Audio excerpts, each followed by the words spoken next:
Hi friends, இன்றைக்கி நம்ம பண்ண ட்ரேடை பற்றி தான் பார்க்க போகிறோம் ஃப்ரெண்ட்ஸ். இன்றைக்கி ஏர்லி மார்னிங்கே நம்ம ட்ரேட் எடுத்துட்டோம். கரெக்டான செட்டப் கிடச்சிது. ஸோ அதனால் என்ட்ரு ஆகிட்டேன். அதுக்கப்புறம் ரொம்ப நேரம் ஆக்சுவலாக இந்த ட்ரேட் வந்து பார்த்திங்கன்னா முடியறதுக்கு ஒரு ½ hour ஆயிடுச்சு ஃப்ரெண்ட்ஸ். பட் அது ரொம்ப வீடியோ லென்த்தாக போகும்னு சொல்லிவிட்டு ரொம்ப கட் பண்ணிட்டேன்.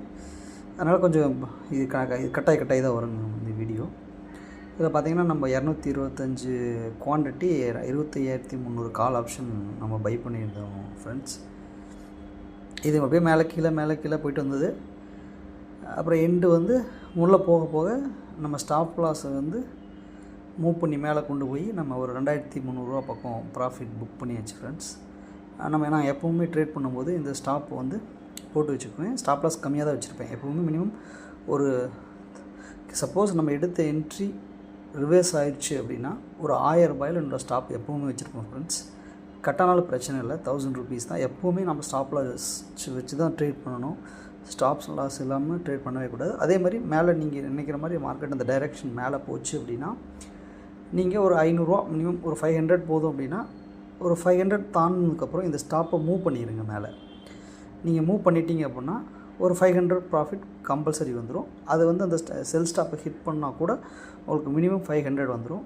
அதுக்கு மேலே மார்க்கெட் அந்த ஃப்ளோவில் மேலே போச்சுன்னா நீங்கள் அப்படியே அதை கொஞ்சம் கொஞ்சமாக தள்ளிக்கிங்க. அது கட் ஆகிறப்ப கட் பண்ணிட்டு போச்சு. அதை பற்றி பிரச்சனை இல்லை ஃப்ரெண்ட்ஸ். நம்ம எப்போவுமே நீங்கள் டேக் ப்ராஃபிட் வைக்கிறீங்களோ இல்லையோ stop loss must, very must ட்ரேடருக்கு.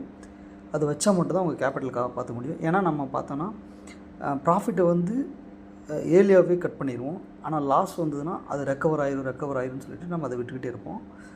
இந்த மிஸ்டேக்கால் நான் நிறையா லாஸ் பண்ணியிருக்கேன் ஃப்ரெண்ட்ஸ். அதனால் வந்து ஸ்டாப் லாஸ் கம்பல்சரி. அதை அடிச்சுட்டு போச்சு, அது ஒன்றும் ப்ராப்ளம் இல்லை. ஆனால் ஸ்டாப் லாஸ் வைக்காமல் நம்ம ஒரு ட்ரேட் பண்ணவே கூடாது. அதுக்கப்புறம் ப்ராஃபிட் மூவ் ஆயிடுச்சுன்னா நீங்கள் அந்த ப்ராஃபிட்டை லாக் பண்ணிடுங்க. இப்போ நம்ம பண்ணுறோம்ல அந்த மாதிரி நீங்கள் ப்ராஃபிட்டை லாக் பண்ணிடுங்க. நீங்கள் ப்ராஃபிட்டை லாக் பண்ணிட்டீங்கன்னா 1000 rupees கம்பல்சரி உங்களுக்கு அமௌண்ட் இருக்கும். 1000 அல்லது உங்களுக்கு எவ்வளோ தோணுதோ அந்த அமௌண்ட்டு பண்ணிங்க. நீங்கள் இந்த மாதிரி ஸ்டாப் லாஸ் வச்சு பண்ணிங்கன்னா ஒரு 10 ட்ரேட் பண்ணுறீங்கன்னா 4 டைம் ஸ்டாப் லாஸ் அடித்தா கூட உங்களுக்கு 4000 தான் லாஸ் ஆகும்.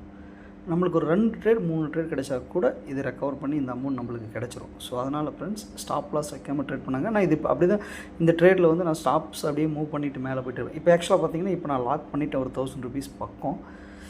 அந்த 600 முன்ன பண்ணேன் மேலே போச்சுது அப்படின்னா மறுபடியும் மூவ் பண்ணி மேலே கொண்டு போய் தான் இதை க்ளோஸ் பண்ணியிருப்பேன். 2,300 வரைக்கும் இதை எடுத்துகிட்டு போயிருப்பேன் இந்த ஸ்டாப்பை. ஸோ அதை ஃபாரின் ஃப்ரெண்ட்ஸ். இனி ஃப்யூச்சரில் இது எப்படி என்ன அப்படின்ட்டு நம்ம நல்லா எப்படி ட்ரேட் செட்டப்பெல்லாம் நம்ம பார்க்கலாம் ஃப்ரெண்ட்ஸ். இப்போ ஆக்சுவலாக ஆஃபீஸ் இருக்கிறனால என்னால் அதிகமாக இது பண்ண முடியல ஃப்ரெண்ட்ஸ். உங்களுக்கு அதுக்கப்புறம் என்ன நான் யூஸ் பண்ணுறேன் அப்படின்றத உங்களுக்கு தெளிவாக சொல்கிறேன் ஃப்ரெண்ட்ஸ். இந்த ட்ரேட் வாட்ச் பண்ணுங்கள் ஃப்ரெண்ட்ஸ். தேங்க்யூ. ஒரு 3 minutes பக்கம் ஒரு 2 minutes இருக்குது. வாட்ச் பண்ணுங்கள் ஃப்ரெண்ட்ஸ். இது நம்ம 2,300 தான் க்ளோஸ் பண்ணுவோம். எப்படி ஸ்டாப்பை மூவ் பண்ணுவோன்னு பாருங்கள் மார்க்கெட் மேலே போக. Okay, thank you friends.